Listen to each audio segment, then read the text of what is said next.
the gum trees sway in the golden morning light. In the Hunter Valley hills, everything feels right. There's a chorus of braves drifting on the breeze. Old souls finding comfort underneath the trees. Some came broken, some came scared, some came needing someone there. Now they wander safe and free, right where they were meant to be. Whoa, at the Good Samaritan Donkey Sanctuary, love walks slow, but it runs so deep. Every hoofbeat tells a story of second chances, hope and peace, from the dust and from the sorrow, to a life where they can roam. In the Hunter Valley sunshine, every donkey's finally home. Volunteers with muddy boots and hearts of gold, carrying feed buckets through the winter cold. Gentle hands and patient eyes, watching frightened spirits slowly come alive. There's a blind old donkey near the gate, still waiting there to say hello each day. And every bray across the land sounds like thank you on the wind. Oh, at the Good Samaritan Donkey Sanctuary, love walks slow, but it runs so deep. Every hoofbeat tells a story of second chances, hope and peace, from the dust and from the sorrow, to a life where they can roam. In the Hunter Valley sunshine, every donkey's finally home.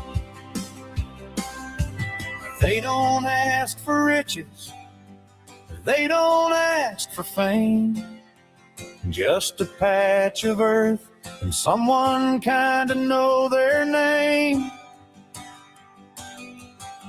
And when the world feels heavy, these donkeys somehow know how to heal a human heart without a single word at all. Oh, at the Good Samaritan Donkey Sanctuary, where the weary come to heal. Every life is worth protecting, every heart deserves to feel. So raise your voice across Australia, let their story carry on. For the donkeys of the Hunter and the love that keeps them strong. In the Hunter Valley sunrise, you can hear the donkeys sing.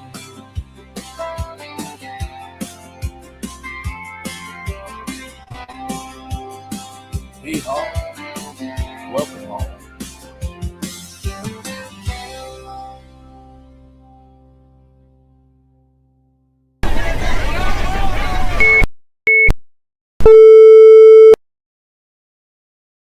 Do something bad to us, we are going to do things to you that have never been done before. We the people tell the government what to do. It doesn't tell us. We the people are the driver. The government is the car, and we decide where it should go and by what route to do. We the people are free, and I hope we have once again reminded people that man is not free unless government is limited.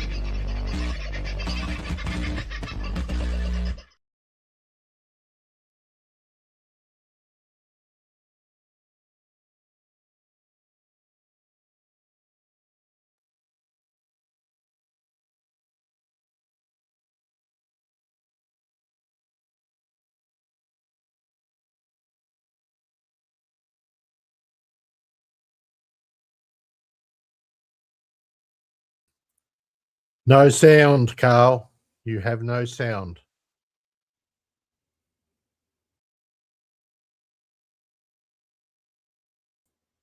Nope.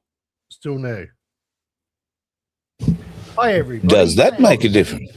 Yay! Okay, back to the show. Yay, great. So many buttons pushed. I hope you enjoyed that. The Donkey Sanctuary. Sandy sent me that song about half an hour ago, so haven't had time to put any pictures to it or anything. And I'm not a lover of country music, but thank you, Vince. But that one's grown on me, and that's the third time I've heard it. So I thought I'd try and share it with you. I hope you got it.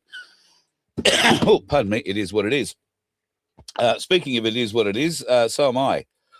You can probably tell parts of me are working all right. I'm wheezing a bit. And that's because I've got this rather strong cough that I'm having a fun time getting rid of. Sorry, I'm trying to mute this bloody phone. And otherwise than that, I'm feeling 1,000% to what I was toward the end of last week and over the weekend. I think I broke it. Whatever man flu got me yesterday afternoon, I started to feel a bit better and returned to my sort of normal self. So we're going to see who's going to tell Carl the thumbnail is wrong. Don't ask me for spelling or counting. Sorry. I didn't even look at the thumbnail.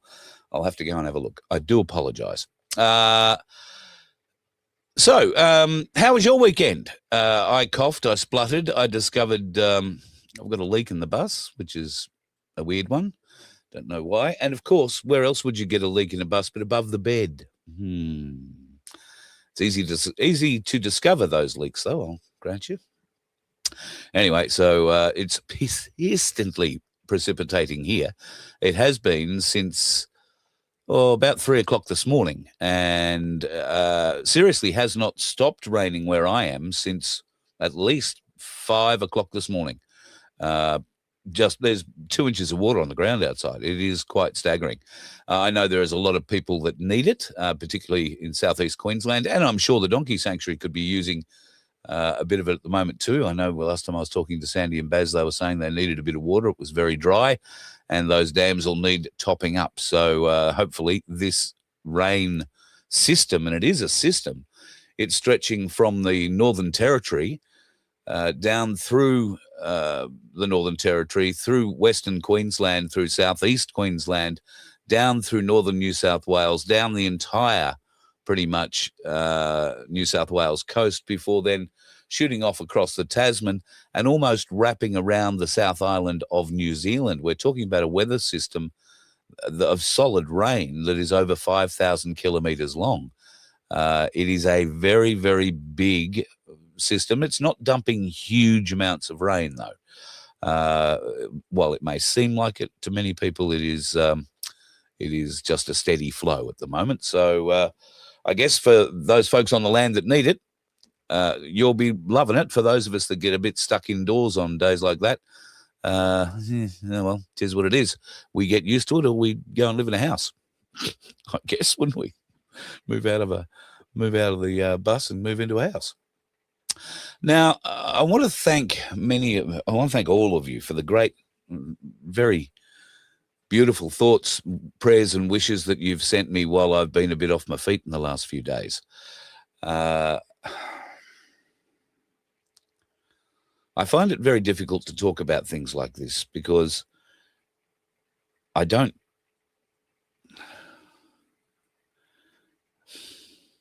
want to overstate my position in any of this, and I'd do anything, more likely I'll understate. But I find it very difficult to talk about, but I feel I have to acknowledge it because in the last week or so, I've had so many people contact me, speak to me about my health, amongst other things. I've had so many people reach out and care and tell me some beautiful things about me, which really surprised me. I don't know how to take some of the compliments that you beautiful people give me. I'm sorry. I'm not used to them. I'm not expecting them. And Some of you say some things that are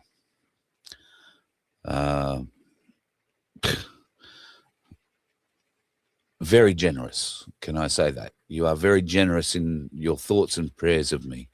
I don't know why you feel that way. I'm glad that you get something from this, whatever it is that I do. And I am eternally grateful that you do get something out of it. And I needed to hear a bit of that over the weekend. So thank you to those people who reached out and told me some of that. I don't do this to get pats on the back. I don't do this to, get thank yous or get told that I'm good or great or wonderful for doing these sorts of things. This is just something that needs to be done as far as I'm concerned. And I've chosen a pretty difficult way to try and tell you it, I suppose. There are smarter people than me that would have figured out a way to fund all this, and we wouldn't be on the bones of our ass trying to hand out donkey sanctuary tickets and prizes. But what we have done is generate not a bunch of clients, a bunch of shoppers. What we've developed here, Vince and I, and Vince is sitting in the background tonight, and Vince is as responsible for this as I am. We've created a family here that means something to all of us. And I've heard a lot from many people over the last few weeks about, how I'm central to all of that and yada, yada, yada, yada. I'm not used to hearing it. I don't know how to respond to it. So if you see me act weird, that's why, because I don't know how to respond to it. And I feel blessed that I can have any impact, any positive impact on you and yours. I'm very grateful that you give me this time, whether you give it to me every day or once a week or a couple of times a week or whatever you do.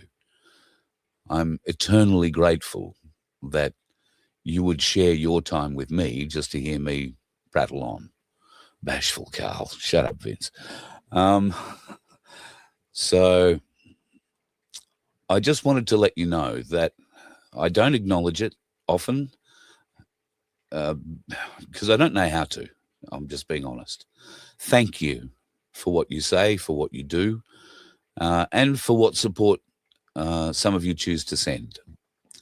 Be that spiritual support, which I've needed an awful lot of in the not too recent past, and financial support, which we need to keep this whole thing going and on the road.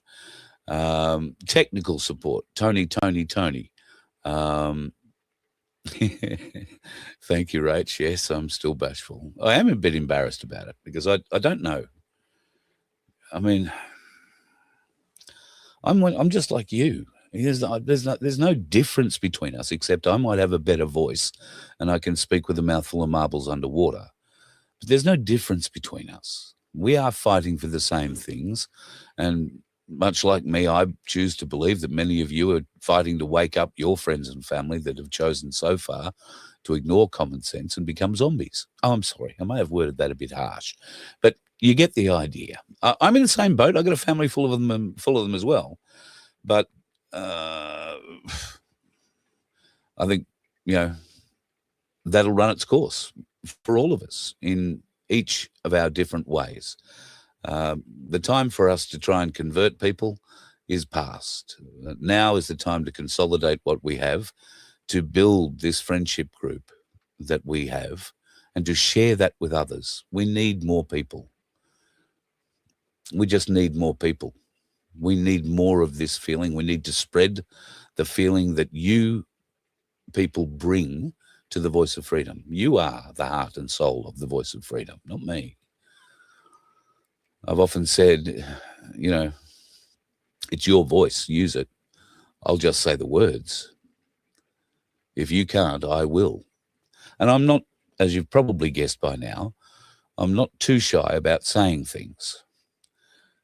Honestly, directly.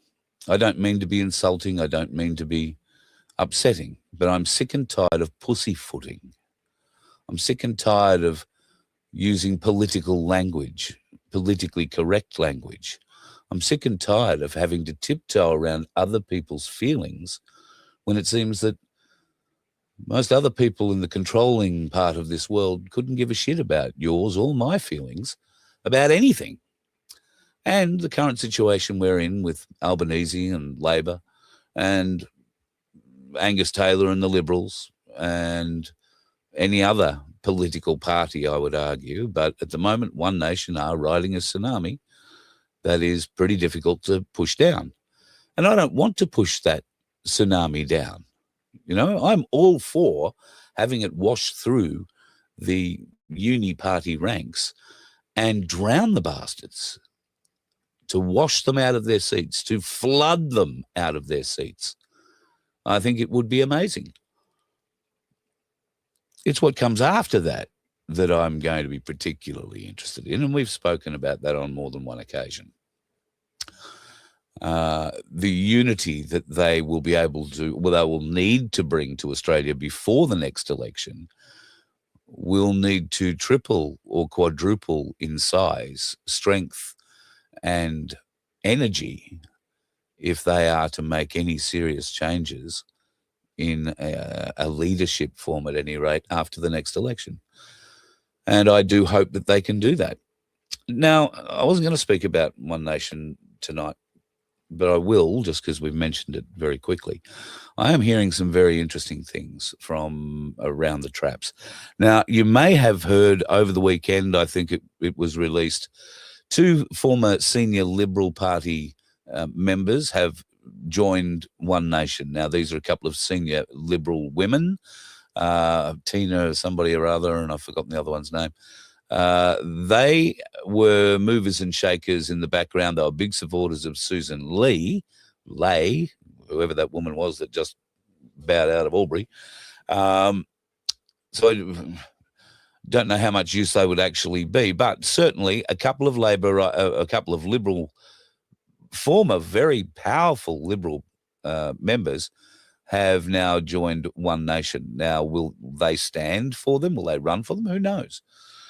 They're not the only ones. Now, we've seen Barnaby Joyce do the cross. We've seen at this point in time much conjecture and some interest from Alex Antic. And I say some interest because he hasn't completely discounted it. And I'm hearing Alex Antic is ripe to move to One Nation if there is a path to leadership.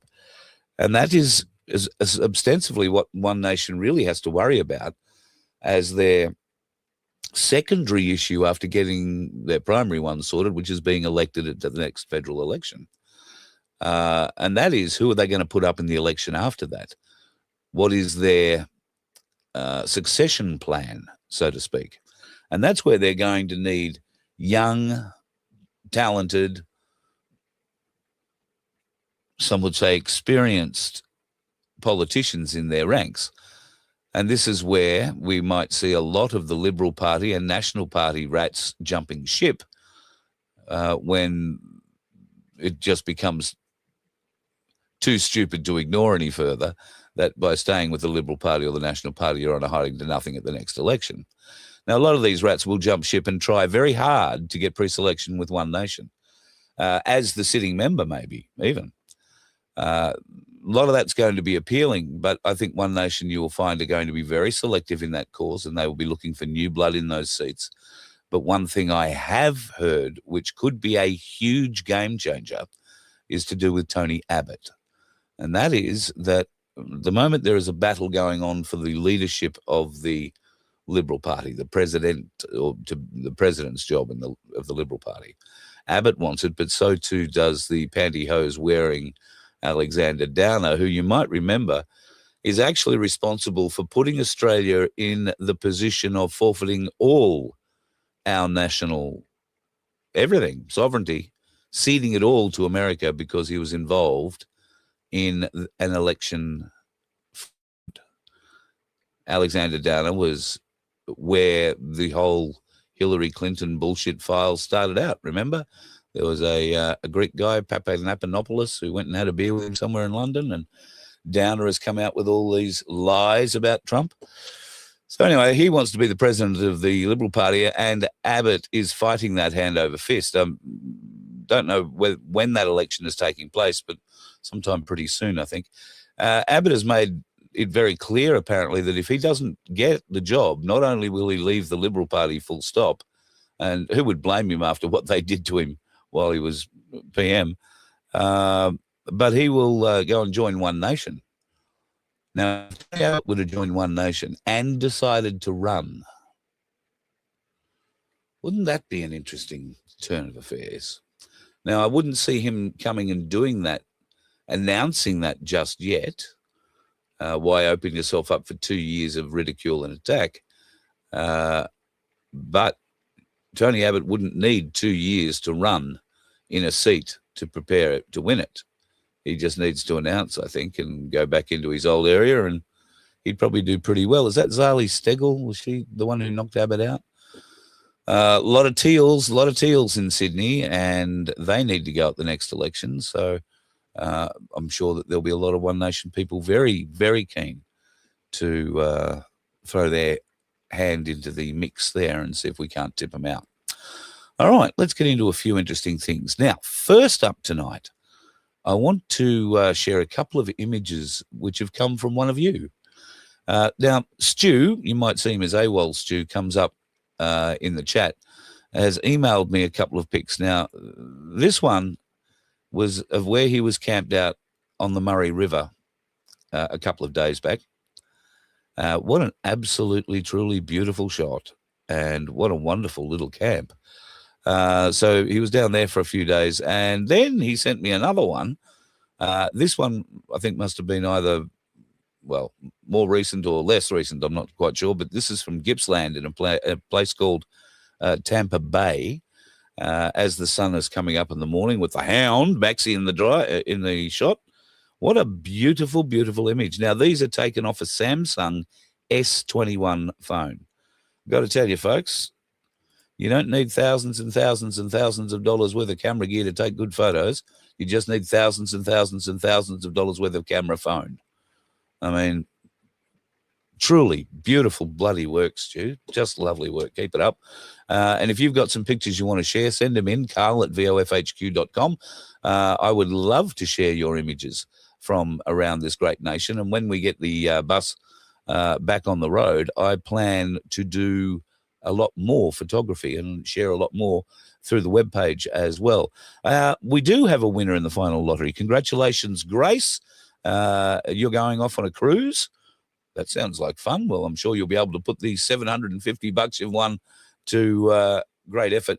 Stay away from the blackjack table, I'm just saying. Just, yeah. They can be fun for a while, but, you know. So if you had to guess, folks, how many cases in a single day in a certain type of court were going to be about child sexual abuse or related to child sexual abuse or child abuse in some way, shape or form?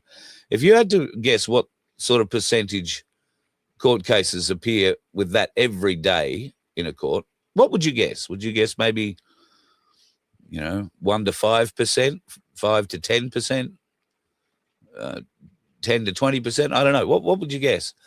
Well, last week, we can tell you what it was in South Australia. Now, these were for crimes pertaining to child sexual abuse, and these were cases heard in the District Court of South Australia last week. Now, last Monday, 20.83% of the cases heard were about child sexual abuse. 35.7% of the cases heard on Tuesday were about that too. Bit of a drop-off on Wednesday, 8.5%, and on Thursday, back up to 36, nearly 0.5%, and Friday, because it's a golf day, back down to 8% again. I would never have guessed that, 3 days out of 5, the courts in South Australia would be tied up with child sexual abuse cases. Sodom and Gomorrah, folks. We are living in it, and the good Lord has a way of fixing it. You know that, don't you? Have you, I don't know, maybe it's just me. I was talking to Black Sheep the other day. Maybe it's his influence. I'm getting an awful lot of slingshot videos turning up on my various feeds. And when I say slingshot, I'm talking about David and Goliath type slingshots.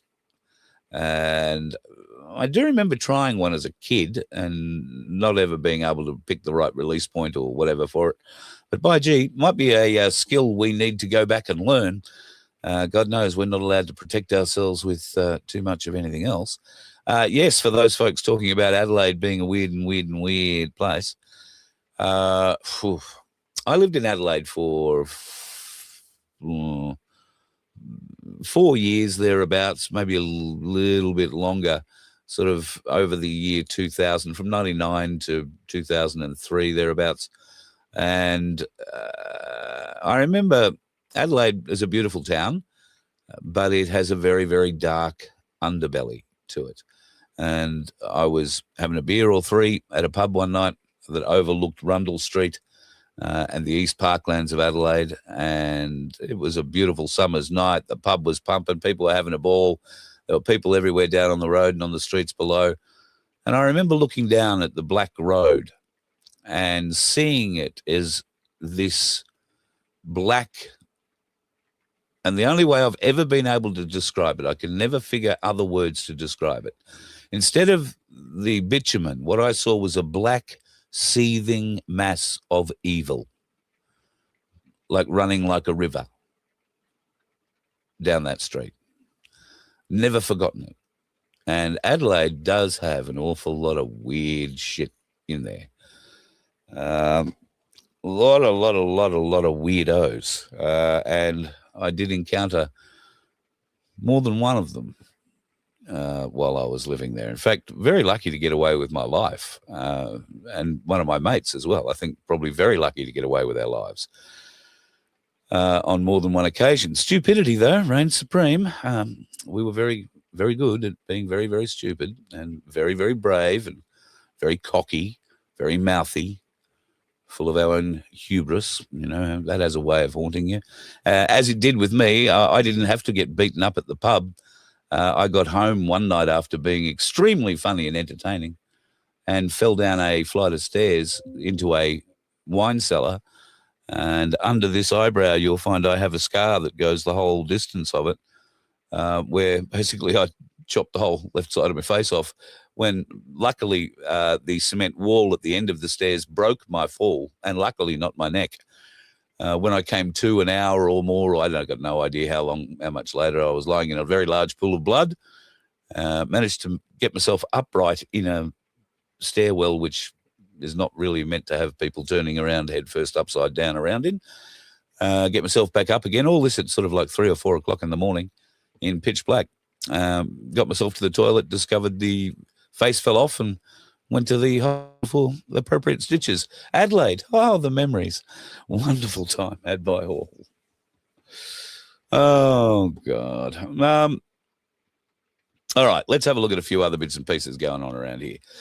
The Chinese, we have a Chinese sex offender who has not been deported because Tony Burka and his mates have decided that there is an exception to be made under Direction 110. And that means that they can't deport this Chinese sex offender, and he is a pedophile, because of his depressed wife and daughter. And the impact on his depressed wife and daughter outweighs, obviously, any safety expectations that you or I might have to keep sexual offenders out of our country and anywhere else they can possibly go. We don't want them here, put it that way. Here's another thing we don't necessarily want here, and from what I'm hearing, she has at least access to 2, possibly 3 passports, Malaysian, Chinese, and Australian.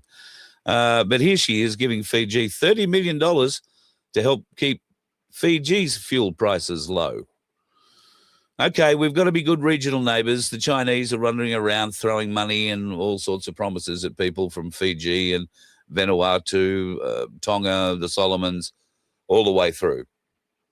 The Chinese have built very successfully commercial deals that involve port facilities in each of those nations. And They've been able to do it here in Australia too with the Port of Darwin. Now, we're trying to take that back at the moment. The Chinese say they're going to fight us for it. Well, they've got a 99-year contract. The people who did that should be shot, who allowed that to actually go through, should be shot. But oh no, we don't have that problem here in Australia. We have incompetence levels that are verging on stupendous. And the good news just keeps coming. Labor's got a new $68.5 million spend of our money for HIV treatment for immigrants. Now, HIV, I'm sure, is still an issue here in this country. It's nowhere near the issue that it was in the 80s and the 90s, I don't believe. And I believe that HIV AIDS can, well, it's not the death sentence I'm led to believe that it once was. My cousin, for the want of a better term, I guess that's what he was, he died of AIDS. I don't need to go into it, but he was very early on in the scene. He died back in the 80s with AIDS. So I don't believe that that is the case these days, that they've pretty much got it handled with medication, but it certainly was a bad thing. Now, why is it that all of a sudden we're getting $68.5 million to treat AIDS-infected immigrants? We shouldn't be letting them in the country, should we?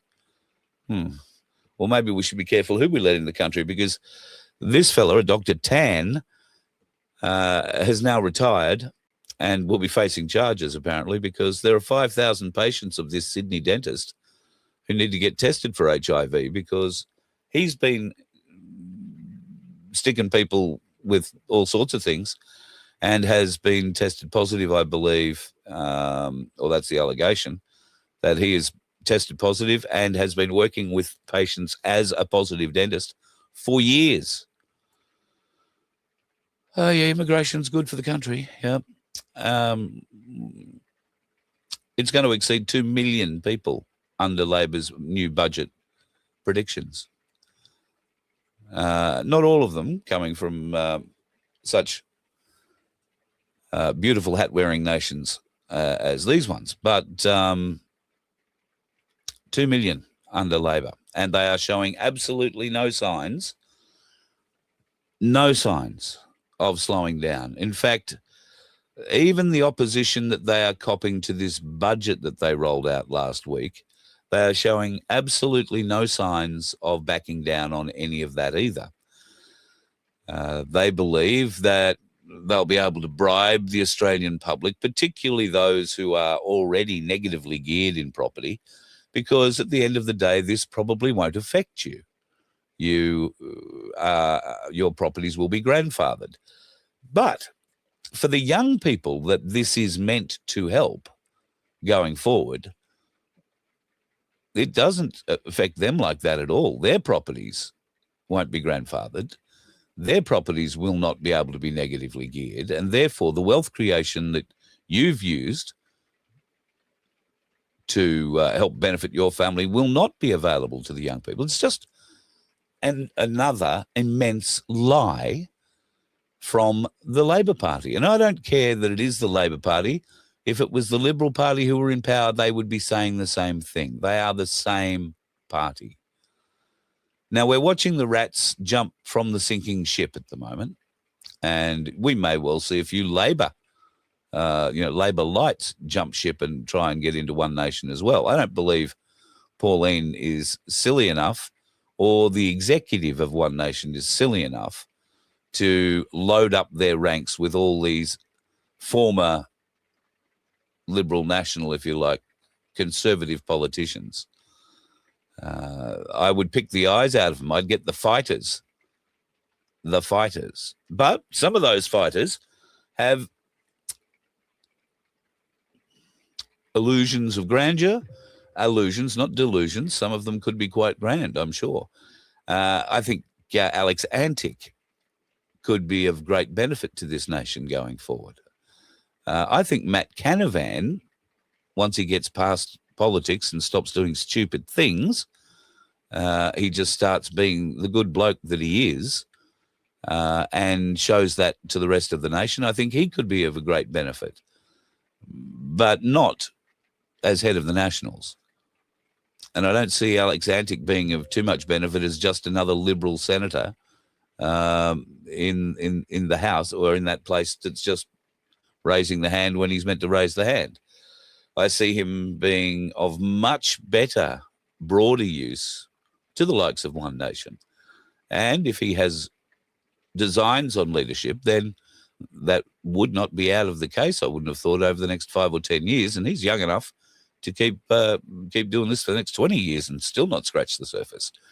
So One Nation are going to be working pretty hard at the moment to try and get as much of the quality that is looking to desert the current major political parties. I think they'll be eyeing off the quality, and they won't be at all concerned with quantity. And good luck to them for doing it. All right, let us continue on. There were... this was an interesting one from Donald Trump.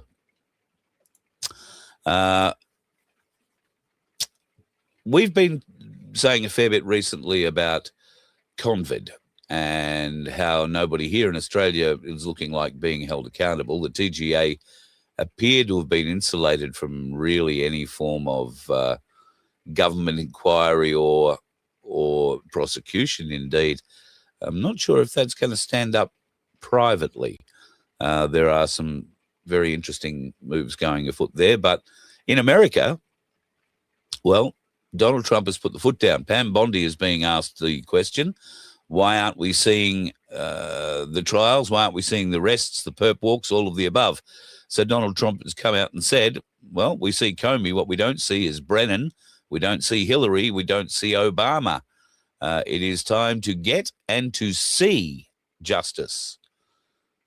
Could not agree more. Could not agree more. And certainly there is so much evidence of John Brennan and Hillary Clinton's collusion in the Russia scandal, which is what Alexander Downer was responsible for bringing, if you like, to Washington. And that, after Donald Trump's executive orders of 2018, meant that Australia had tried to interfere in a US federal election and therefore forfeit everything to the US. I believe that happened back then. And many of you believe that too. I know there are quite a few others out there who can't and won't for the life of them see why that is the case. But, well, go back and watch some old shows where we explained it, or reach out and maybe I'll do a show and we'll re-enlighten you. But there is plenty of evidence of what's gone on there. Now, there has also been a rather interesting sort of threat. Oops. I think this is one of the more telling statements I've ever seen come out of Sky News. We as Australians must confront the brutal truth that a war is being waged on our people, in our schools, across our institutions, and at our borders. There is a war on the Australian nation, on our identity as a distinct people, and if left unfought, it is a war which will ultimately leave us conquered. This isn't the first time our country has faced an existential threat. I don't know. But this is certainly a threat we can rise up and beat. And I'm surprised, though I've only seen that particular part of that story, I'm surprised there was no Jewish reference to it in there somewhere. But I've only said that's a paragraph. It could have been a whole story about all of that. So there are certain things that are going on at the moment in the world that will make your stomach churn, whether that is discovering that 27 employees on a Disney cruise ship have been arrested for filming child pornography on board a Disney cruise ship. The world isn't talking about that for some reason. I can't tell you too much more about it other than to say 27 people were arrested. And the cruise continued. Disgusting. Dan Andews. Dan Andews is back in the news again for all the right reasons. Now, I think that the Victorian state government is using Dan Andrews as a distraction once again. I don't.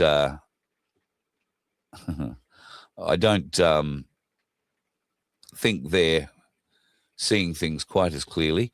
They want to spend $134 million to give Dan Andrews, wait for it, they want to give him a bronze statue. Get a look at this. This is the one that I think would be fairly apt. You can see 262 days in lockdown. He's holding a big syringe there. Everybody will get jabbed. You will comply, or you will, yes, well, you know what it will. So $134 million for a bronze of Dan Andrews. And I can't think of any money worse spent, unless they were to do it like this, because I think this is probably a bronze that even I would support. And you can see that somebody in the architectural design phase has had a clear thinking blinder of a moment and left two strategic holes so that should you so feel, you can jump up on the bonnet and take a crap in Dan Andrews' lap. I think that should be the design taken on board in Victoria. I mean, I would go to Victoria just to shit in Dan Andrews' lap. I mean, I'd line up. I may even pay. And I haven't paid to take a shit since I was in Europe last. So, and I was 5. No. Oh, look out. Spun bearing on the fan that's blowing cold air into the machine. Now then, I've got to figure out which one to unplug. Oh, this could be a delicate matter. You're either going to lose a camera or you're going to lose that horrible sound in the background.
Sorry, I didn't have my microphone turned on, and now neither do you, Carl. So the sound's not working again. Still no. So while you're trying to figure that out, and Any better? yeah, that's it. I was just about to say that part of the coalition's reply to the budget was that they were talking about limiting the number of government, not assets, but government payments that could be received by people who are migrants. It's interesting that that's all being brought out now. But did anybody know that that was actually raised by One Nation in 2018? Exactly the same stuff. So, and did anybody look at the small print? Did anybody look at the small print of what Angus said? Because the current arrangements will be grandfathered. That's a new term, okay? Watch for that. Grandfathered. That means if you've got it now, you're going to keep it, but we're not going to give it to new people coming in. So, so the 2 million that we're talking about expecting under the current budget will be able to get all of the benefits that they are currently able to access. What Taylor is saying, and I find it absolutely disgusting that he's not saying it clearly, is that everything he is talking about would not come into effect until 2032, after the 2032 election.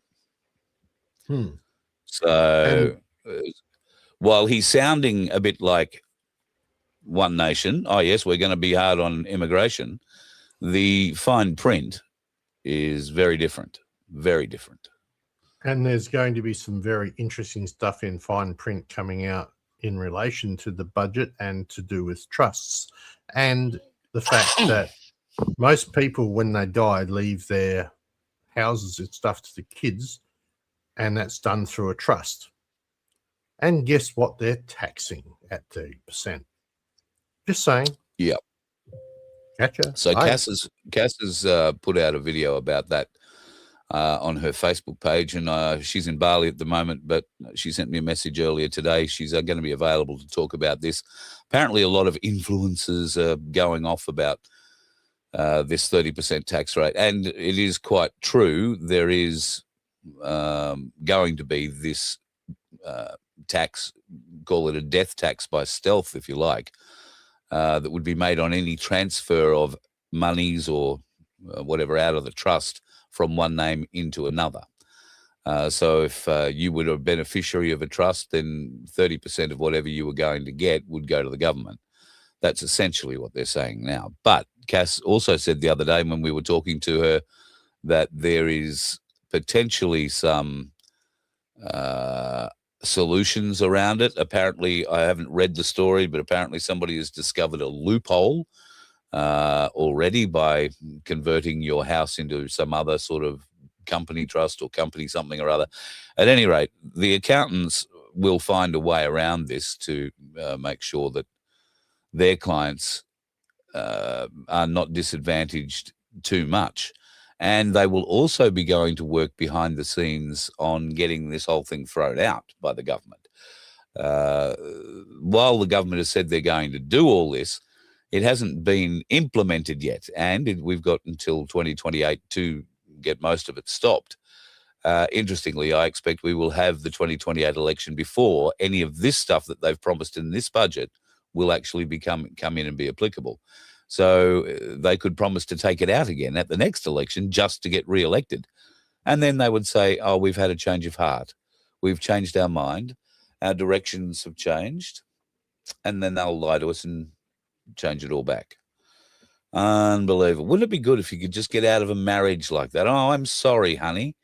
You know, back when we got married, I felt one way, but now I feel a different way. So we've just had a change of direction. I guess that's what happens in some marriages. But that usually ends in a very nasty divorce. And personally, I can't wait to have the divorce from the Labor Party and leadership. Or the Uni Party, full stop, and leadership. That would be very decent. Black Sheep has plugged himself in and he's told him, okay, Sunflower, lovely to have you in the show, darling. He's let you know what's happened to him. Yes, poor Black Sheep has had a fall. Now, where he fell in a way that he managed to hurt ribs and wrists. Well, one wrist in particular, and multiple ribs, we think. So he is about ready to get on a boat and come to the mainland and do his great trip around this wonderful country, in which point we'll catch up with him in a couple of places, I hope. But he's going to be in a bit of pain. And I know that you wanted to do, was it the Gibb River Road, Paul? So just be very mindful, mate.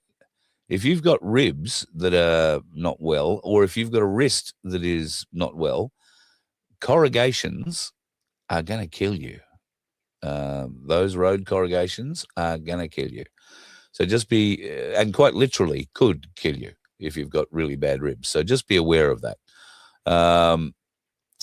But we know that there's not too much corrugation involved in getting to Wilmington and to the Stony Creek Bush Camp and Caravan Park, where, of course, on June 27 and days before and after, there will be all sorts of partying, and there will be a slot car event to, well, I'm not going to say end all slot car events because I've never been to one. I don't know how big these things can get, but we're going to give this one a bloody damn go.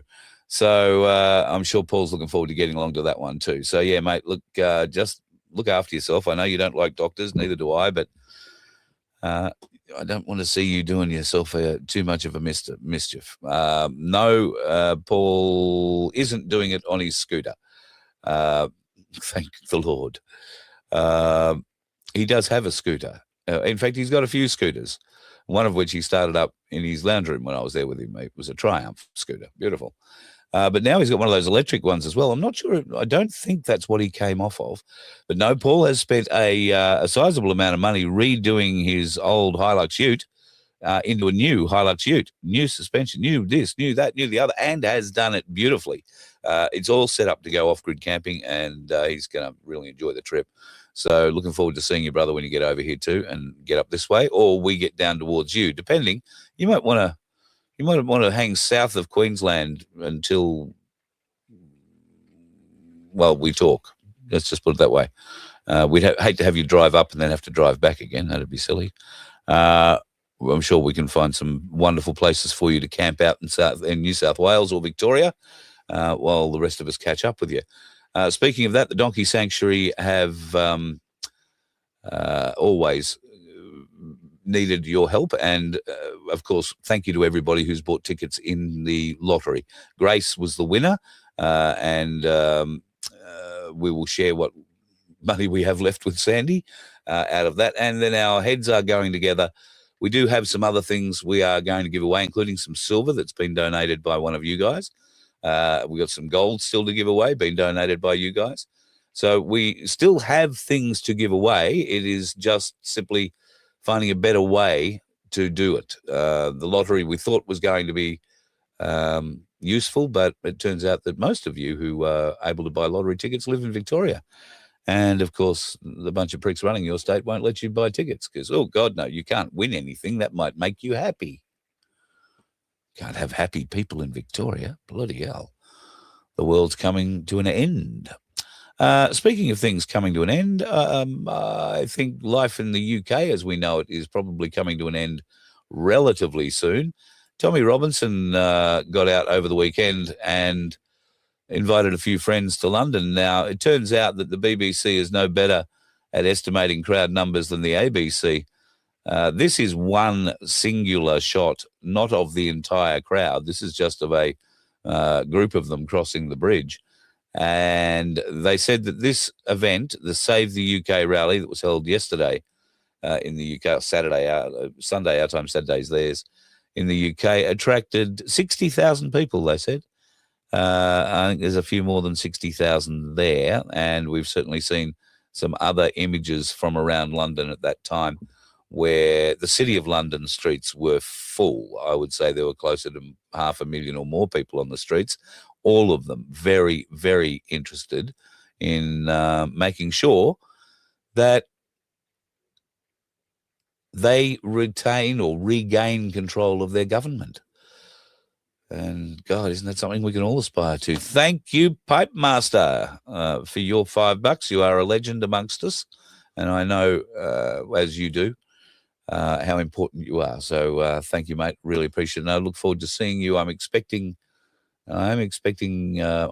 smelling really nice food. So I'm expecting a dinner invitation at some stage in the next couple of weeks. But we'll have to talk to Mrs. Pipe Master about that, maybe. It's just me inviting myself for dinner, folks. Don't worry. What else do I have for you here tonight? Nothing. I think that just about wraps me up. So just to recap once again, thank you to everybody who's reached out in the last week or so, and even on the cruise. I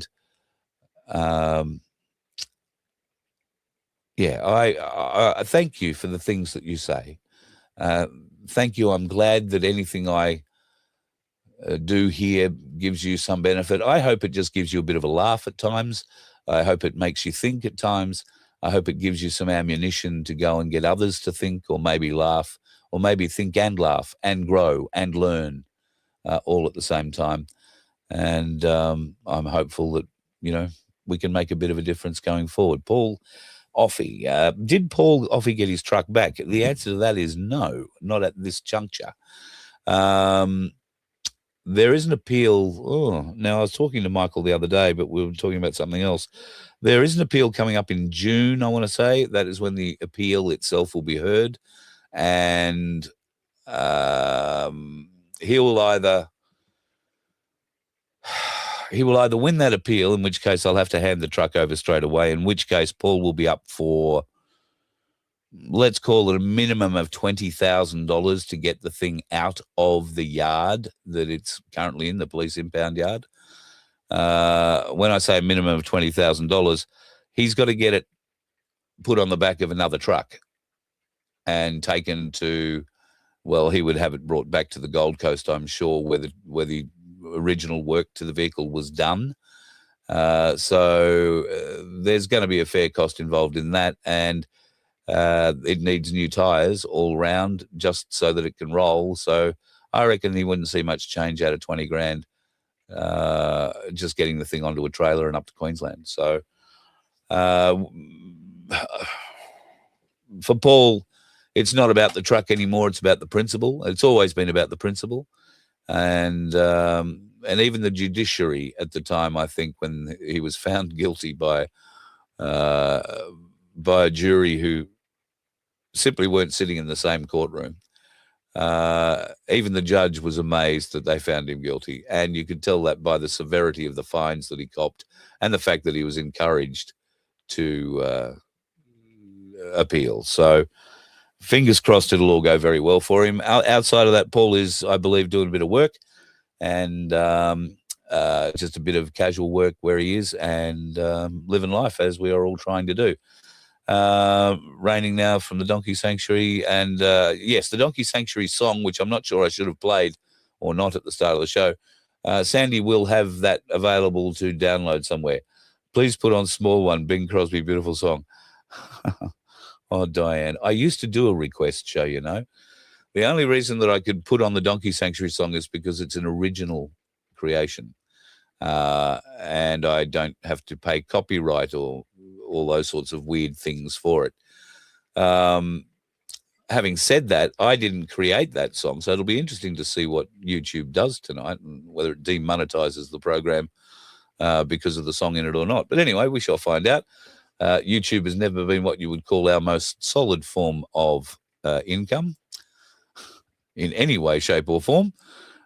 So whatever they do, it's an effect on us, I don't think. But I will stick on the button to monetize the show and just see whether or not that does create us a bit of an issue down the track. But no, the Donkey Sanctuary song, I'm going to add some vision to it. And we'll see. Sandy might have a few more pictures and a few other bits and pieces. I commend you to go and check out the Good Samaritan Donkey Sanctuary online. Help them where you can. And be prepared. There might be a little camping holiday in your future where some donkey petting could happen. We have to be a little, we can't just turn up en masse at the property, you'll understand. This has to be managed. So there will only be a certain amount of spots available, maybe over 2 or 3 or 4 weekends, however we decide to run this.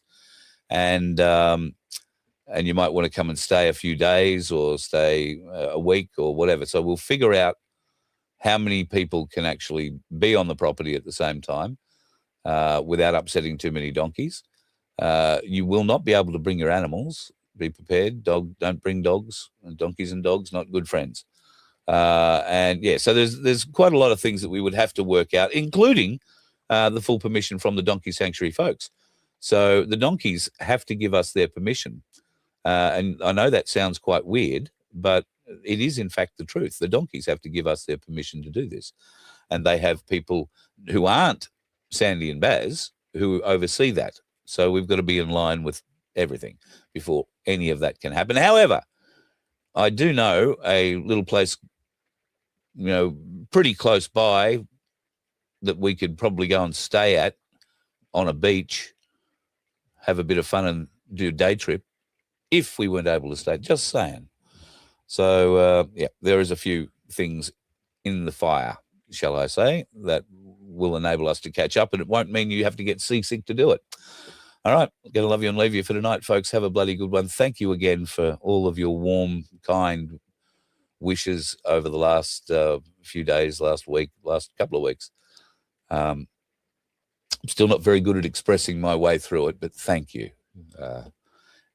Your support in that way means the world to me. Your support financially, your support physically, your support of Vince, who is also a very, very significant part of what I do here. I was speaking with a couple of ladies today who have said, now you make sure you tell Vince how wonderful he is. He's a bloody great human being. And, you know, and I said, you're right. I couldn't do it without him. So Vince is very much part of the family here and a very big part of what I do. So thank you, brother. Thank you for being part of it too.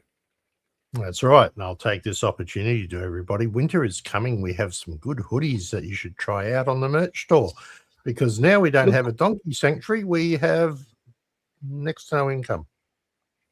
Not that we had a lot anyway, because most of it went to donkey sanctuary. True. I've discovered I've got a hole in me original hoodie. Oh, really? Yeah. How did you manage to put a hole in that? I was walking past the big $20,000 trailer that I can't sell, and it caught a corner and ripided it. Really? Very that unhappy, trailer Jan. is becoming a bugbear. Please, if you know anybody who wants a reasonable, good trailer with a bit of storage out the front and the ability to cart stuff, something that we have to sell. We might put it up. Bloody great trailer. We might put it up for sale on. We might create a for sale page on the merch store, and along with that, there's a caravan that one of our people wishes to sell as well that we might also put up. So, yeah, Margie Sedgman's got a caravan up for sale. Now, this thing has done next to no kilometres at all. It's been to Sydney twice, I think, and maybe Kingaroy or somewhere.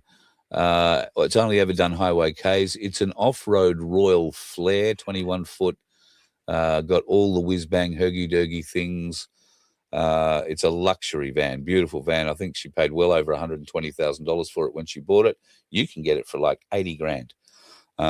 Margie now, unfortunately, as much as she would want to get in it, and she would hit the road with us, Vince. She'd be coming to Wilmington if she could get in the car and tow the van. Don't you worry. But she's unable to do that now, unfortunately. So she would much prefer that others got a better bit of use out of that caravan than it is going to get sitting in her driveway. So if you are interested, reach out. We can give you all the details on that and put you in touch with Margie. And you can negotiate your own price. But at the moment, I think what she's asking for is extremely reasonable. So, yeah, hook us up. And, yeah, we were talking about putting up a sort of like a for sale or a buy, swap and sell kind of thing on our merch pages. So if you've got something you're looking to sell, then maybe we can throw that up on there too. I mean, we haven't figured out how much we're going to charge people to do that. And clip the ticket on the way past, because, well, we have to, don't we? Because don't have a choice. We don't have a choice. If we're going to stay on air, we need to find a way to raise some. There was an interesting comment on one of the other shows I saw the other night that talking about, the people who are out here bringing the news and the fact that they take merch, etc., to help them pay. Why? Because it's a full-time living, researching, doing all this sort of stuff. And, you can't do that and work 40 hours a week as well. It doesn't work. So, yes, don't hold back the fact that they make some money out of this through YouTube credits or merch or etc. They've still got bills to pay. So, well. And I'm happy to share my YouTube earnings with you any day of the week. I don't think the $240 we make a month out of it's going to be too earth-shattering. I was going to say, you really want to show them how little we make? Doesn't even cover the costs of the rent or the services. I know, it's ridiculous, but I blame myself for that because I've defrayed our audience across so many channels that not all of them watch the monetized channel. That's the thing. Many of you are watching one of a number of YouTube channels that I set up back during the Convid days, because every time I said Convid, they shut my channel down. So I had to be able to pop up somewhere else. And that's why I had multiple of them. But I've only ever been able to monetize one of them, which is the main VOF channel, if you like, Voice of Freedom channel. So And even though we stream on the Freedom Broadcasting Network channel as well, that channel does not have enough viewers or likes or subscribers to actually be monetized. So at the moment, that channel runs totally 100% in a loss, just so people understand. So if you are viewing on the Freedom Broadcasting Network, I appreciate that, but go to the VOF one and watch it there and share. Maybe we should share put, this maybe we should put that information to link people. up, hey? Sorry, the VOF Maybe one, we yes, if you can grab it. Yeah. So, grab and it. for everybody else, I'm feeling much better now. So shortly, the question of the day will be coming out, and it'll be a little short. So just keep an eye on the shorts, and it'll be things like, all right, did you realize that what Angus Taylor is currently spouting was actually suggested 18 years ago? What do you think about that one? Things like that. Yeah, not 18 years ago, sorry, 8 years ago by One Nation. All right, and I have a whole heap more as well. Just make you think, do a bit of research. That's all we need to be able to do. 15, 30 seconds max. Okay, so if you go to youtube.com/@VOF, you will find us at the main channel. youtube.com/@VOF. And if you aren't subscribed to that channel, please subscribe to that one. That one has by far the most amount of subscribers on it, but you may not be subscribed. We've got just as many subscribers across 5 or 6 other channels as we do on the main Voice of Freedom channel. So you might be signed up on one, you might be signed up on them all. I don't know. So this will be an interesting idea to see if we can wrangle you all together. And I will start shutting down the other Voice of Freedom channels that we aren't able to monetize or do anything with, if only to drive our audience back to the one channel again. Now that YouTube seemed to be YouTube seemed to be a little more open in what they're doing regarding what you can say. Our fact checkers are not being as stringent as they once were. So, yeah. All right. From me, I think I'm done. You're done. All right. I'm done. That's you done. That's him done. That's me done. And I dare say, between you, me, and the gatepost, it could well be you done for the night. Enjoy yourself. Be safe in what you do. And if it does happen to have anything to do with the roads, particularly if you are on the eastern seaboard of this country at the moment, then be very aware. Those roads are very, very wet. With wetness comes slipperiness. And with slipperiness on wet roads comes dickheads everywhere. Just watch out. You let one ant stand up to us, then they all might stand up. Those puny little ants outnumber us 100 to 1. And if they ever figure that out, there goes our way of life. It's not about food. It's about keeping those ants in line. That's why we're going back. Does anybody else want to stay? Let's rock!